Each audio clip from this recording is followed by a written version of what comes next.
Hello and welcome to this edition of Bayou Time. I'm your host, Keith Whiteside, licensed clinical social worker with Terrebonne Home Care. Very glad you are joining us. However you may be joining us, we appreciate it. And I know a lot of times we don't really appreciate what we have until we look back about some of the things and where we went beforehand. I can tell you that was certainly one of those things that we experienced here this past weekend as we celebrated with the parish for our 200th celebration. We got Chris Pulaski here, Terrebonne Parish Planning and Zoning Director, to talk a little bit about that. But Chris, look, I know 72 was back and a really nice event, but man, I don't know if y'all started planning it in 72, but I don't know that it could have gone over as well as it. I don't know that anything could have made that celebration better than the festival downtown. Yeah, well, thank you. We didn't start planning it in 72. I was born in 72. So, okay. So you weren't part of that planning. We weren't part of that planning committee, no. But it kind of feels, it felt like that. Right? No, we had a great event. I mean, I really have to say, we were blessed with beautiful weather. Right. And then we had lots and lots of smiling faces out there that day. When we were looking at how big of a festival we thought we would have in terms of how much, sodas do we need, water, beer, that kind of stuff, you got to think back, well, how many people? And because we've never done one of these, we didn't have, previous years to go off of, like when I was involved in other festivals, we had that luxury. We didn't have that. So we had to take a shot in the dark. And I said, well, if we have 4,000 to 5,000 people, I'll be elated. And I know we had every bit of that. Absolutely. Certainly over the course of the day. And the most interesting thing to me was that people came and stayed. It was so very rare because a lot of these festivals, people come, this one 11 to 8. So it was a long time, but people came early and left late. My wife made the comment that we were breaking down at 8 o'clock. There were probably 1,000 people there still at 8 o'clock. Yeah. Which was remarkable. But let's go back into the planning of this. Let's go back to the discussion points and the thoughts that went into the planning and why was it so important to have? Well, as you know, we've been doing presentations throughout the year, and we still have 3 more yet to go. But the festival was sort of the culmination of it all. And originally it was supposed to be at the end of April, but because of the storm, we had to push that back along with everything else. But we knew what they had done in 1972. And so when the festival planning committee first sat down and said, okay, well, let's use that as a starting point. And so we looked at what they did. We kind of made some updates. We found some stuff that was similar. There were some things that we said, no, we're just not, that's just going to be too difficult to pull off in this day and age. So we had to come up with a few new things. I think one of my favorite items was the time capsule. A lot of people didn't even know that there was a time capsule from 1972 until last weekend. Right. I didn't know there was one out there until about a year ago when we really cracked down on the festival planning. But on there, of course, it said not to be open till the tricentennial in 72. So we said, no, we're not going to wait 200 years to open ours. We're going to let them open both in 100 years. So Right. So 100 more years. Yeah. And they'll be able to do that. It was very interesting to me because back in 72, I think they modeled a lot of what they did for a celebration like that around some of the fairs that had been done. So it was a different feel for it. And so was there some of those things in the planning part that y'all just thought, listen, we absolutely need to do this and we absolutely probably shouldn't do that? Well, we wanted to focus on the past. So like the competitions, we had a pie eating contest. Right. Okay. Now, of course, we had a crawfish pie eating contest, but it's still a pie eating contest. We had also talked about having some older school games like sack races, like an oyster sack race or an egg toss and all that kind of stuff. But, in this day and age, it was just a little bit more difficult from a liability standpoint for some of that stuff. Not to mention, it's not like we had the CYO lot to work with. Right. We didn't have a whole lot of space. Right. And I don't know about you, but I wasn't going to have kids doing an oyster sack race on a concrete parking lot. Right. Gotcha. So we had fun, though. We had the rotary foam contest. Which was fantastic. Oh, my goodness. Thank you guys for showing that. Yeah, A lot of people said that they've seen it on HTV. Right. So thank well, you. and but that was just one of those ways to be able to see kids Yeah. go back in time and go, oh my God, there were some that had never seen one. Yeah. Oh, yeah. I mean, know? they took. I think it was still 3.5 minutes. Right. From the time they pulled the cloth off the phone till the first person was successful with the dial. With dialing, which just, again, it's so very nice to be able to see a festival that's celebrating a landmark year, really embrace going back and helping people really be able to do that. I've spent a lot of time talking with my dad about the festival itself and about how all of the things that he used to do as a former chairman for their fair, with Annunziata for years, and how those things have changed. And so he was excited to hear me tell him about the things that were taking place. He wanted to know how much stuff did they do on the bandstand itself. Did they have bands on the bandstand? I said, well, it wasn't, they had the community band on it, but at the same time they had the larger bandstands for where music was being played. But there was such great balance in that.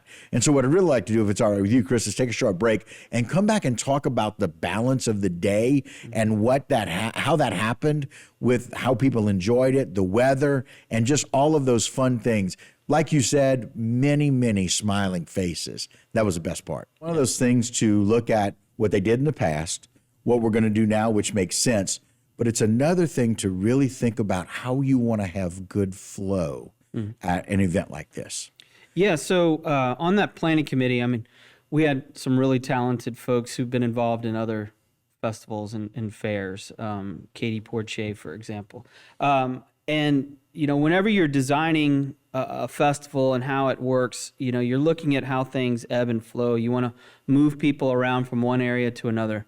So, of course, we had the main stage behind the Ledet building. We had the courthouse square, and we had the bandstand. And so we want to make sure whatever we have programmed at each of those don't conflict. We wanted to make sure that there was enough time from when one activity ended that give enough time for people to move from that location to another, and that they didn't conflict, whether it was sound or time or what have you. And they're walking past the food vendors, while they're doing that. Just as when we were looking at where our merchant vendors were going to be set up in the parking lot at the far end by Roussel Street, we put the bicentennial merchant tent in that far back corner so that everybody had to go past by the other vendor tents to get to ours. So we're bringing more foot traffic to them. Right. It was nice having the beer and the soda tents right next to each other because that means we just put the ice trailer right there and it can serve both. Right. And the great thing about it, and again, just, I was so very excited. We're so excited with the Bayou Region Alzheimer's Services, never really gets a lot of attention. And we were very glad to be able to do some pastelaya out there. It was just wonderful. We had multiple organizations together in one tent. Yep. It was so very community based. That's what I love about it. So our community was so very well supported across the board. And then my wife was so excited about walking down and seeing a live alligator. And she had never really seen an albino alligator up close. And that was just really cool. I've got a friend that I got to meet here recently in some of my other jobs that did some carvings and some wood duck carvings. Just beautiful to be able to see those kinds of things all in that one space. Right. As we got to walk by and just listen to the community band, as I mentioned, listen to Danny Piku talk a little bit about all the work that's done with the veterans in our area. Then we got to see all these kids doing their the Fado Dough, that they were just incredible, and nothing conflicted with each other. It was wonderful to be able, like you said, to stagger those time and space so that nothing conflicted. It just worked so very well. Yeah. So the planning committee really needs to be proud of themselves for that. Well, thank you. And like, I'll give you another example too. HPD had said, well, what time do you want the parade to get to the courthouse square? I mean, we've always known that it was a 2:00 roll, and we've, based on Rougarou years, I mean, it was usually about an hour into it when the front of the parade got to the courthouse. I knew we were doing that rotary phone, and I knew we'd have all the kids, hooked into that, watching that, but they're probably just chomping at the bit to see get the to the parade. Right. So I could hear the sirens rolling. So it was just perfect timing when we were wrapping up that second heat and the contest was coming to a close. I could tell that the parade had basically just made the turn onto Main Street. So it couldn't have been better timing for that as well. Yeah, and just the flow was just terrific. It worked so very well, and the vendors were very well placed. Just everything was thought of. Where the bathroom was, right. Yeah, the classic cars. After the parade, they were able to come in and have a little car show. Right, and just kind of show people can see that up close, because that's the things that's really neat. That too. I mean, Ann Piku and all the folks who are regularly involved in festivals downtown. I mean, we know that this is the time. This is festival season, so they basically will energize those meters and leave them up through this time period. So we don't have to go and spend time taking them off, putting them back on, and all that stuff. Right. And same with signage and barricades and all. This is the time when we have a lot of things going on. So the DDC and the parish administration, Mr. Dove. I mean, we're looking at acquiring some signs, and we'll be able to store them downtown so that we don't have to go and rent these road closed signs or use the roads and bridges signs for our festivals. We'll have signs dedicated for festival use downtown. For that. And speaking of, as we move forward, as with the festival and what the Bicentennial is also about celebrating and having people understand the 200 years as we come up to our next presentation here, which is going to be on October 27th. This one's at the library, and it's on sports. Right.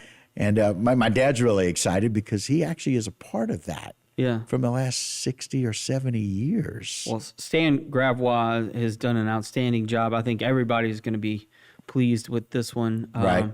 And I know I've had discussions with them. I mean, they've been reporting back to the planning committee here and there throughout the year, but I've gone on the radio with them, and I'm just really excited to hear more about the history of sports in Terrebonne. Right. And just to recap, to let people know that on November the 3rd, we'll have seafood, which is really exciting. And hopefully we can have Z tell us a little bit more about that. He's the chairman. He's the chairman of that. That won't be at the Civic Center. And then we'll talk with Karen Schilling about the one that they're doing about entertainment.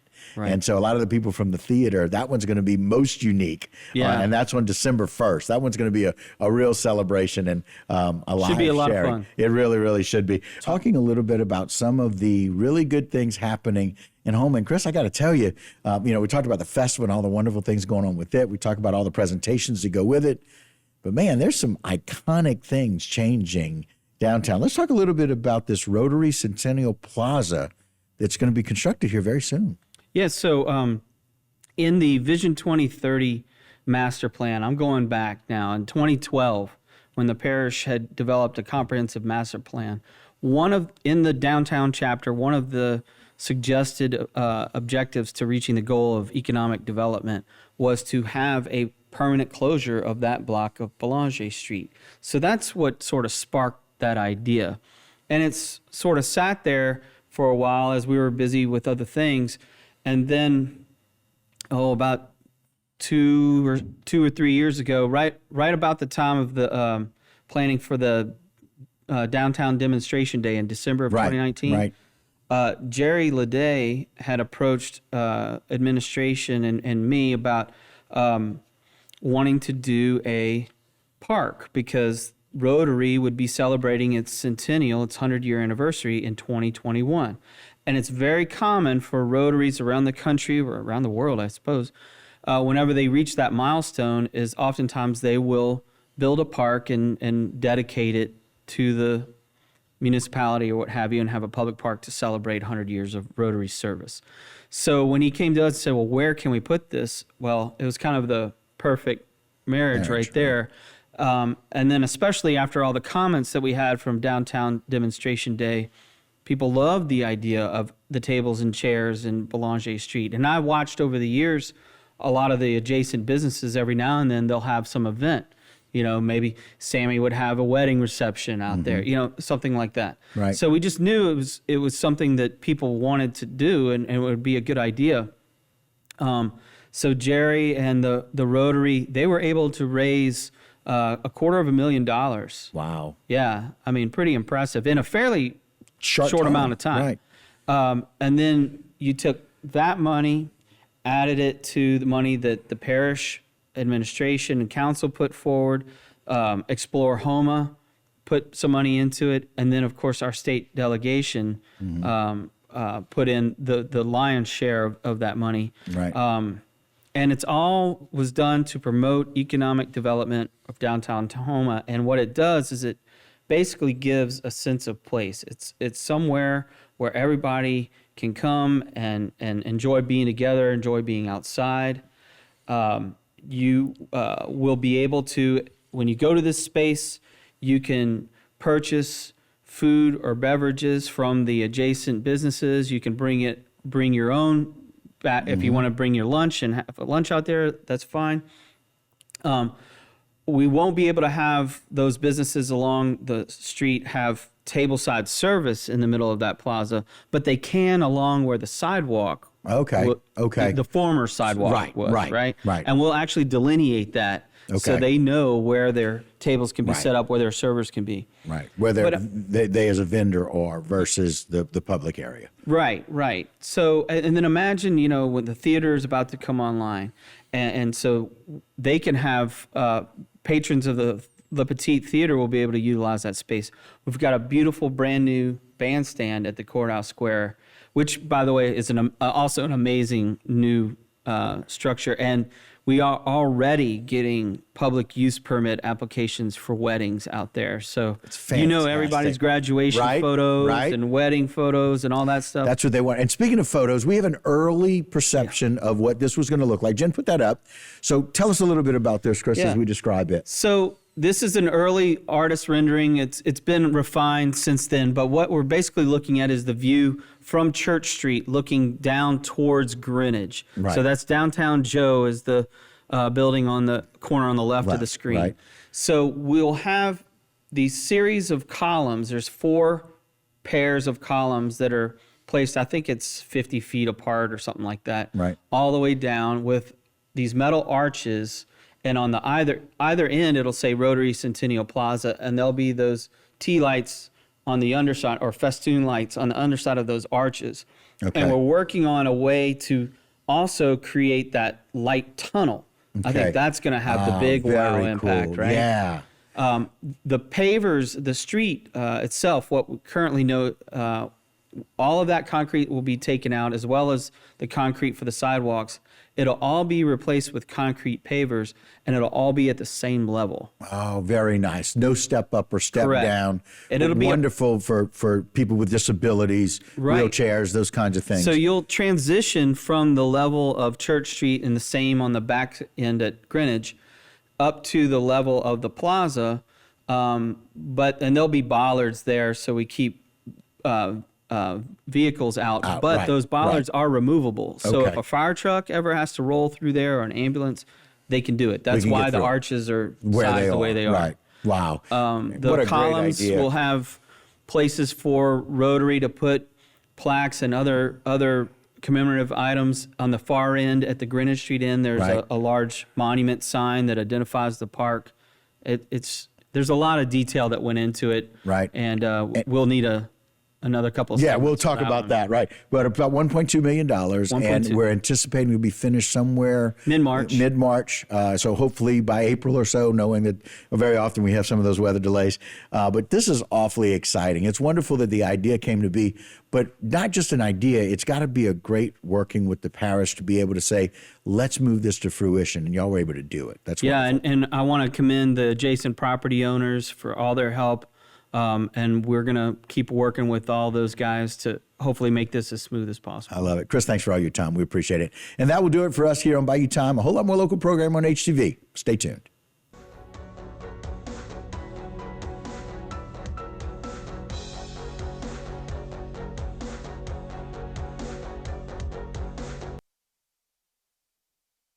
Sammy Castellano. Right.